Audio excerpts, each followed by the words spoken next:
We humans have a particular limitation to our reasoning powers that causes us endless problems. When we are thinking about someone or about something that has happened to us, we generally opt for the simplest, most easily digestible interpretation. An acquaintance is good or bad, nice or mean, his or her intentions noble or nefarious. An event is positive or negative, beneficial or harmful. We are happy or sad.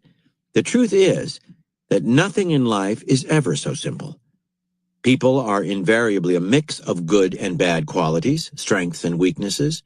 Their intentions in doing something can be helpful and harmful to us at the same time, a result of their ambivalent feelings toward us.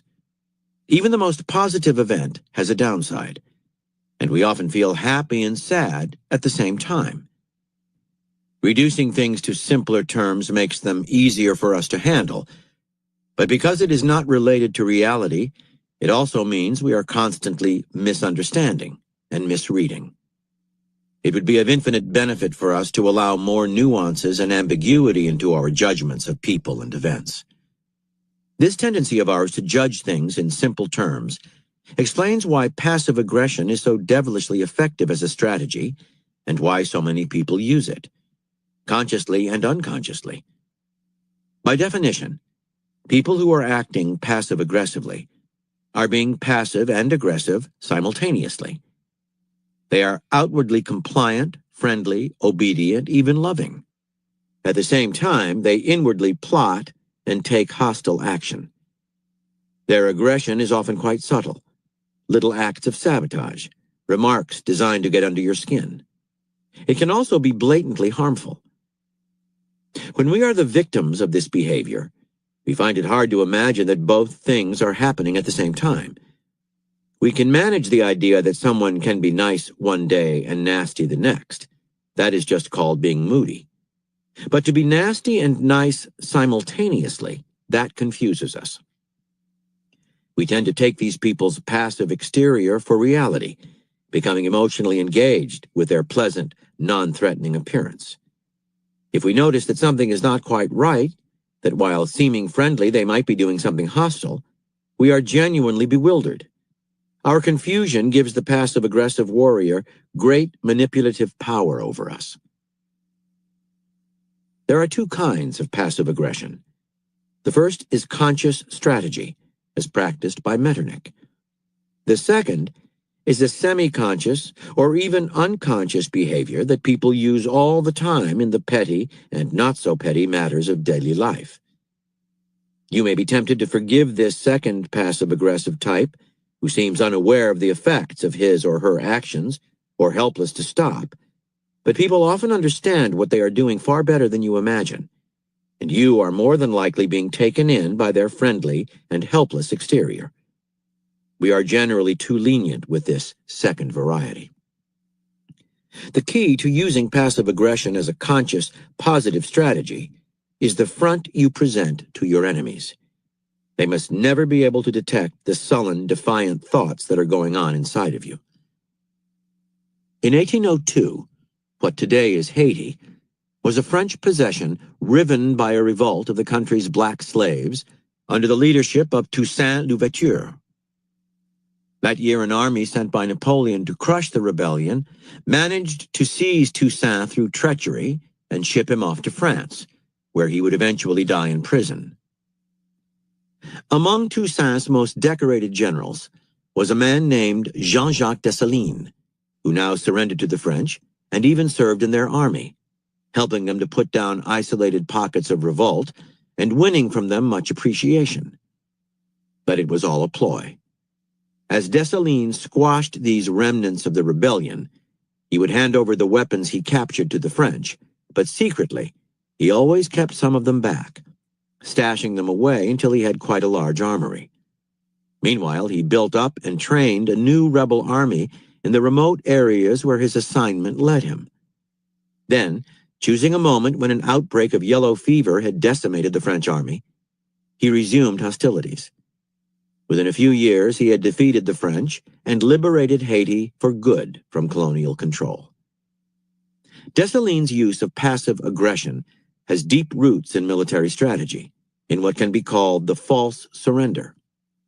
In war, your enemies can never read your thoughts. They must make your appearance their guide, reading the signs you give off to decipher what you are thinking and planning. Meanwhile, the surrender of an army tends to be followed by a great flood of emotion and a lowering of everyone's guard. The victor will keep an eye on the beaten troops, but exhausted by the effort it took to win, will be hugely tempted to be less wary than before. A clever strategist, then, may falsely surrender, announce that he is defeated in body and spirit. Seeing no indication otherwise, and unable to read his mind, the enemy is likely to take his submission at face value.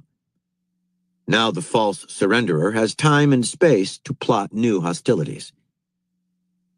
In war, as in life, the false surrender depends on the seamless appearance of submission. Dessalines did not just give in, he actively served his former enemies. To make this work, you must do likewise. Play up your weakness, your crushed spirit, your desire to be friends, an emotional ploy with great power to distract. You must also be something of an actor. Any sign of ambivalence will ruin the effect. In 1940, President Franklin D. Roosevelt faced a dilemma. He was nearing the end of his second term in office, and it was an unwritten tradition in American politics that no president would run for a third term. But Roosevelt had much unfinished business. Abroad, Europe was deep in a war that would almost certainly end up involving the United States. At home, the country had been going through difficult times, and Roosevelt wanted to bring his programs to remedy them to completion. If he revealed his desire for a third term, though, he would stir up opposition even within his own party. Many had already accused him of dictatorial tendencies. So Roosevelt decided to get what he wanted through a form of passive aggression. In the months leading up to the Democratic Convention, which was to choose which candidate the party would run in the race, Roosevelt repeatedly stated his lack of interest in a third term. He also actively encouraged others in the party to seek the nomination to replace him. At the same time, he carefully crafted his language so that he never completely closed the door on running himself, and he pushed enough candidates into the nomination race that no single one of them could come to the convention as the favorite. Then, as the convention opened, Roosevelt withdrew from the scene, making his large presence known by his absence. Without him, the proceedings were incomparably dull. Reports came back to him that people on the floor were beginning to clamor for him to appear. Letting that desire reach its peak, the president then had his friend Senator Alben Barkley insert into his own convention speech a message from Roosevelt.